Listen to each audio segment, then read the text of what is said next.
তো এই কোয়েস্টটাকে আমি কমপ্লিট করতে পারবো এটা আমি কল্পনাই করিনি। বিসমিল্লাহি তাওয়াক্কালতু আলাল্লাহ, লা হাওলা ওয়ালা কুওয়াতা ইল্লা বিল্লাহ। আসসালামু আলাইকুম ওয়া রাহমাতুল্লাহ। হ্যালো বাংলাদেশি পাবলিক, ঢাকাইয়া বাইকার চ্যানেলের নতুন একটি ভিডিওতে আপনাদের সবাইকে আবারও স্বাগতম। আজ ফেব্রুয়ারি মাসের 25 তারিখ এবং আমার ভিডিওটি শুরু হচ্ছে পুরান ঢাকার আনন্দবাজার বা চাংখারপুলে বলতে পারেন, এখান থেকে। আমি এখানে একটা কাজে আসছিলাম আর পাঠাওটা এখান থেকেই অন করলাম। দেখি পাঠাও কতক্ষণে রিকোয়েস্ট আসে। রিকোয়েস্ট আসলেই আপনাদের সাথে যুক্ত হচ্ছি ইনশাআল্লাহ। আলহামদুলিল্লাহ, ঘড়িতে বাজে এখন 2টা 7। পাঠাও একটা রিকোয়েস্ট চলে আসছে। যাত্রী আছে এই চাংখারপুলেই, আসতেছে আমার কাছে এবং যাবে হলো জিকাতলা। চলেন যাত্রীকে পিক করি। অবশ্য যাত্রী আমাকে পিক করতেছে, আমি কি আর যাত্রীকে পিক করবো। সনেন ভাইয়া,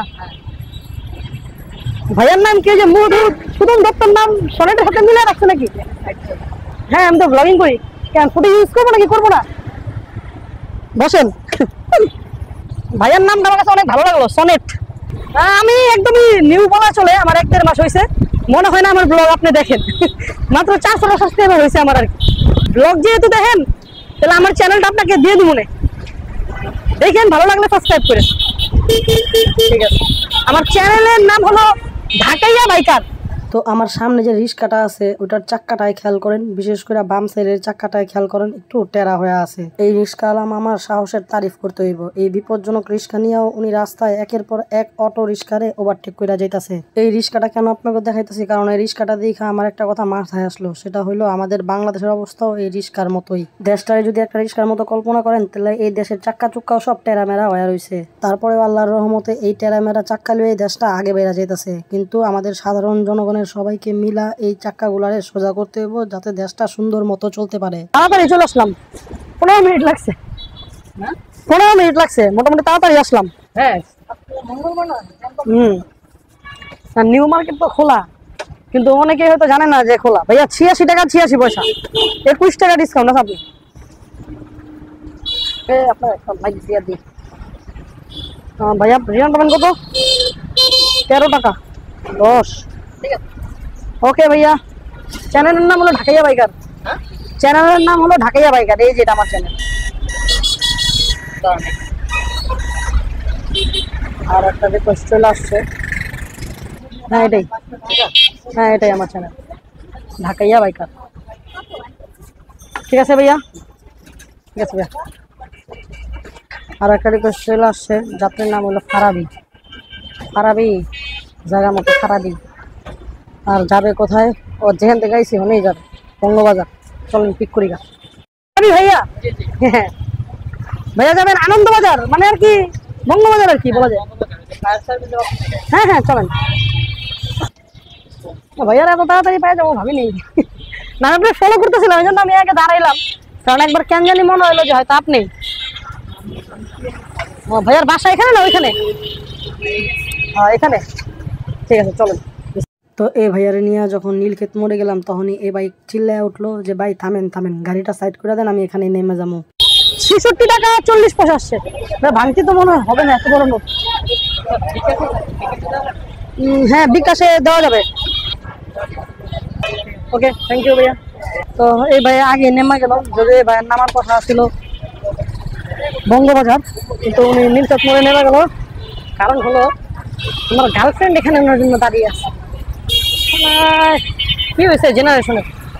তারপর এই ভাইয়ারে নামায় আমি নীলক্ষেত থানার সামনে যে পেট্রোল পাম্পটা আছে ওখান থেকে তেল নিয়ে নিলাম 220 টাকার। পাঠাওয়ার একটা রিকোয়েস্ট চলে আসছে। যাত্রী আমার সামনে যাবে হলো গুলিস্তান ট্রেড সেন্টার। হাসান আলী ভাইয়া, জি ভাই আসসালামু আলাইকুম ভাইয়া। ভাইয়া যাবেন গুলিস্তান ট্রেড সেন্টার? হ্যাঁ, এটা কোথায়? এটা কি মাজারের সাথে? ঠিক আছে চলেন। এটা কি মাজারের সামনে নামাইলেই হবে? আপনাকে মাজারের সামনে নামাতে হবে? ঠিক আছে চলেন, বিসমিল্লাহ। আজকের আমি প্রথম ট্রিপটা নিয়েছিলাম 2টা 10-এ আর 2টা 25-এই প্রথম ট্রিপটা আমি কমপ্লিট করে ফেলি। আর সাথে সাথে আরও একটা রিকোয়েস্ট পাওয়া যায় এবং ওটা 2:30 বাজেই কমপ্লিট করে ফেলি। আর ঠিক 2টা 40-এই এই ট্রিপটাও আমি পাওয়া যাই। যদি পাঠাবে একের পর এক এইভাবে ট্রিপ দিতে থাকে তাহলে সারাদিন 8-9 ঘন্টা রাইড করলেই 3-4 হাজার টাকা ইনকাম হয়ে যাব। ভাই দেখেন, আমরা সারাদিন রাইড শেয়ার করি, হালালভাবে ইনকাম করার চেষ্টা করি। আর অনেক মানুষই আছে যারা অসৎ উপায়ে এখন ইনকাম করার ধান্দা শুরু করছে। বিশেষ করে রাজধানীতে যে পরিমাণে চুরি ডাকাতি আর ছিনতাই শুরু হয়েছে, কি আর বলুন। কখন কোথায় কার সাথে কিভাবে কি হয়ে যাবে কোনো কিছুই বলা যায় না, কোনো নিরাপত্তা নেই। বর্তমানে ঢাকা শহরের প্রশাসন কতটুকু ব্যবস্থা নিতেছে সেটা আমি জানি না, কিন্তু প্রশাসন যে ব্যর্থ এটা ঠিকই বোঝা যাচ্ছে। বসেন ভাই, সমস্যা নেই, নামায় দেই, সমস্যা নাই। চলতেছে ভাইয়া, বসেন বসেন বসেন, রানিং হয়েছে। এটা যা ভাড়া চাইছে 90 টাকা 99 পয়সা, 91 টাকা আসছে ভাইয়া।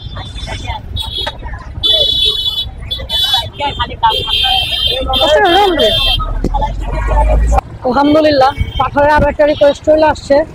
যাত্রী আছে নগর ভবনের সামনে পুলিশ হেডকোয়ার্টারের মেন গেটে, আর যাবে হলো সেগুন বাগিচা। তো এই যে আমরা পুলিশ হেডকোয়ার্টারের সামনে চলে আসছি। আর মজার বিষয় হলো আমাদের একটা কোয়েস্ট কমপ্লিট হয়ে গেছে। 11টা থেকে 4টার মধ্যে 4টা ট্রিপ কমপ্লিটের কোয়েস্ট। ভাইয়া সেগুন বাগিচা, হ্যাঁ সেগুন বাগিচা পুলিশ চলেন নাকি সিগারেটের জন্য? না, হেলমেট পরেও সিগারেট খেতে পারবেন। যাবো ভাইয়া, ওকে বিসমিল্লাহ।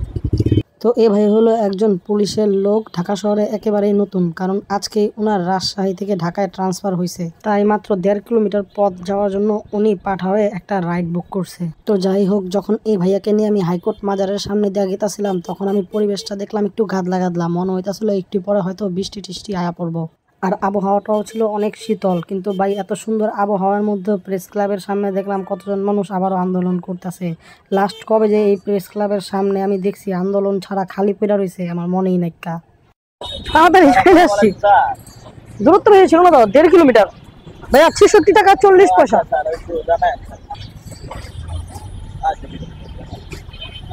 66 টাকা 40 পয়সা ভাইয়া। রিটার্ন পাবেন কত তাহলে? 20 টাকা রিটার্ন পাবেন। 20 টাকা ভাঙতে আছে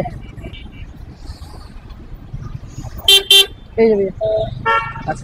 থ্যাংক ইউ ভাই, আসসালামু আলাইকুম।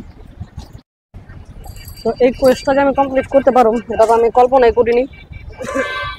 যাক আলহামদুলিল্লাহ, ভালোই হইলো, 110 টাকা পেয়ে গেলাম। তো কোথায় গেছিলেন? আমি ইয়াতে ছিলাম, রাজশাহীতে ছিলাম, রাজশাহী থেকে এখানে ঢাকাতে এসেছিলাম। আচ্ছা চলেন, যা ভাড়া দিয়েছিলেন তাই দিয়ে আবার যাবো ভাইয়া। বিসমিল্লাহ। কোনো থানার আন্ডারে নাকি হেডকোয়ার্টারের আন্ডারে? তো এই ভাইয়ারে সেগুন বাগিচায় নামানোর পর আমি ওখানেই অনেকক্ষণ অপেক্ষা করতেছিলাম। ঠিক 10 মিনিট পরে এই ভাইয়াই আবার আইসা আমাকে বললো, ভাই যাবেন নাকি? যেখান থেকে আসছি আবার ওখানেই যাবো। কালকে জয়েনিং আপনার? কালকে জয়েনিং? জয়জন কি পরীক্ষা দিতে হয়েছে? মানে অলরেডি আর কি আপনার প্রমোশন হয়েছে আর কি, তাহলে কি আপনার ট্রান্সফার হয়েছে? তো আমি প্রথমে ভাবছিলাম এই ভাই মনে হয় কোনো থানার আন্ডারে ট্রান্সফার হয়েছে, কিন্তু ওনাকে জিজ্ঞাসা করার পর জানতে পারলাম উনি কোনো থানার আন্ডারে না, উনি ডাইরেক্ট পুলিশ হেডকোয়ার্টারের মধ্যে ট্রান্সফার হয়েছে ওনার। বর্তমানে যে পুলিশের ডিআইজি আছে ওনার পার্সোনাল কম্পিউটার অপারেটর হিসেবে ওনার প্রমোশন হয়েছে আর কি। এখন তো ভাঙতে 20 টাকা ভাঙতে হবে কাছে, 20 টাকা ভাঙতে হবে। সেগুন বাগিচা থেকে 2 মিনিট, তো ওখানে থেকে ফোন দিলাম এতবার, ভাই রে আল্লাহ, এখন আবার ওখানে যাবো। বাড়িতে যাবো নাকি বুঝতেছি না, কেন আজকে রাইড শেয়ার করতে ইচ্ছা করতেছে না। যদিও ইনকাম ভালোই হইতেছে কিন্তু ইচ্ছাই করতেছে না যে রাইড শেয়ার করি। আর এই ভাইয়ারে নিয়ে আমি টোটাল রাইড করছি 3 কিলোমিটার, নিয়ে গেলাম সেগুন বাগিচা, আবার নিয়ে এলাম ধরেন না 4 কিলোমিটারই ধরেন, 1 কিলোমিটার ভাড়া ধরলাম। আর এই ভাইয়ারটা মূল্য টোটাল 140 টাকা। ভাবা যায়? যাক আলহামদুলিল্লাহ। এই টাকা ছোট করেন, কত ছোট করেন, দুজনই কত ছোট করেন, না পারবেন দুজনই কত ছোট করেন না। তো ওই পুলিশ ভাইয়ের নামে একটু আগে বাড়তে এনএসকোর যে মোড়টা আছে বঙ্গবাজারের আগে, ওখানে যাই দিই দুই ভাইয়ের মধ্যে তুমুল ঝগড়া চলতেছে। বড় বানাইতেছে এরা দুজন মিলে। তো এই আকাশি শার্ট পরা আঙ্কেলটা ব্যাগের মধ্যে মালমূল গুছাইতেছিল, আর এই বাইকালা বাইরে কইছে কি আপনি একটু সামনে যান, এখানে আমার গাড়ি আমি মালটা একটু পরে উঠামো। আর এই বাইকালা আসলো ঘাটতলা, কইছে আমি আগে বাড়ামো না, সামনে তো জায়গা আছে ওখান থেকে উঠালন, রাস্তা কি আপনার বাপের নাকি? আর এই চাচা এই কথা হই না চিন্তা গেছে, কইছে হ রাস্তা আমার বাপের। তো এই বাইকার বাইক কইতাছে চলেন তাহলে আপনার বাপের কাছে জিগায় আইগা, এটা আপনার বাপের রাস্তা নাকি? তো এই কাহিনী শেষ হইতে না হইতেই আমি আবার বাসার দিকে রওনা দিয়ে দিছিলাম, তখন আবার দেখি রাস্তায় আরেক কাহিনী হইতাছে। এই জায়গায় ঠিক কি কাহিনী হইতাছিল এটা আমি বুঝতে পারি নাই, কারণ আমি ওখানে দাঁড়াই নাই, কিন্তু একজন আরেকজন খালি কইতাছিল হেনতে যা, আরেকজন কইতাছিল কই যামু ক। তো ভাই এসব ঝগড়াঝাটি এখন বাংলাদেশের নিত্য নতুন কিছুই না, সব এখন রেগুলার হয়ে গেছে গা। বাংলাদেশের মানুষ যদি এখন ঝগড়া না করে তাহলে মনে হয় যে এটা অ্যাবনর্মাল একটা বিষয়। তো যাই হোক, যেহেতু বাসার কাছাকাছি আইসা পড়ছি তাই বাসার দিকে আমি রওনা দিয়ে দিলাম, কারণ অনেক ক্ষুধা লাগছে। সকালে নাস্তা খাইয়া বাইরেছি আর এখন পর্যন্ত ভাত টাত কিছুই খাই নাই। তাহলে চলেন সব কিছু বাদ দিয়া ভিডিওর সবচেয়ে ইম্পর্টেন্ট পার্টে এখন চলে যাই, সেটা হলো হিসাব কিতাব। আজকে আমি পাঠাওয়ে টোটাল ট্রিপ কমপ্লিট করছি 4টা, আর ইনকাম করছি 323 টাকা, আর পাঠাও কোয়েস্ট বোনাস কমপ্লিট করে পাইছি 110 টাকা। তাহলে আজকে আমার পাঠাও থেকে টোটাল ইনকাম হইলো 433 টাকা, আর 70 টাকা এই ইন্সপেক্টর বাড়ি থেকে লইলাম সেগুন বাগিচা থেকে হেডকোয়ার্টার নামায় দেওয়ার জন্য।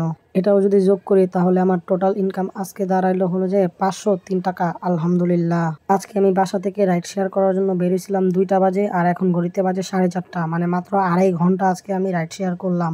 আর এই 2.5 ঘন্টায় আমার বাইক চলছে মাত্র 17 কিলোমিটার। তাহলে তেল খরচ আর কি বাদ দিব, এই 500 টাকা পুরোটাই ইনকাম, তেলমেল কিছুই খরচ হয় নাই আজকা। তো যাই হোক, আমি পরিশেষে এটাই বলতে চাই, দেশে নিরাপত্তার অবস্থা খুব একটা ভালো না, তাই আমাদের এলাকা ভিত্তিক ব্যবস্থা গ্রহণ করতে হবে। চুরি, ডাকাতি, ছিনতাই, ধর্ষণ এইসব বিষয়ে আমাদের সচেতন থাকতে হবে, যাতে অপরাধী কোনোভাবেই ছাড়া পেতে না পারে। শুধুমাত্র আইন শৃঙ্খলা কর্মীদের উপর ছেড়ে দিলে হবে না, এটার বিরুদ্ধে আমাদের নিজেদেরও লড়াই করতে হবে। তো যাই হোক, আজকে আর বেশি বকবক করব না, দেখা হবে এবার ঢাকাইয়া বাইকার চ্যানেলের অন্য কোনো ভিডিওতে। যদি ভিডিওটি ভালো লেগে থাকে তাহলে একটা লাইক, শেয়ার আর সাবস্ক্রাইব করে দিয়েন। ফেসবুক থেকে দেখলে ফলো করে দিয়েন। আসসালামু আলাইকুম ওয়া রাহমাতুল্লাহ।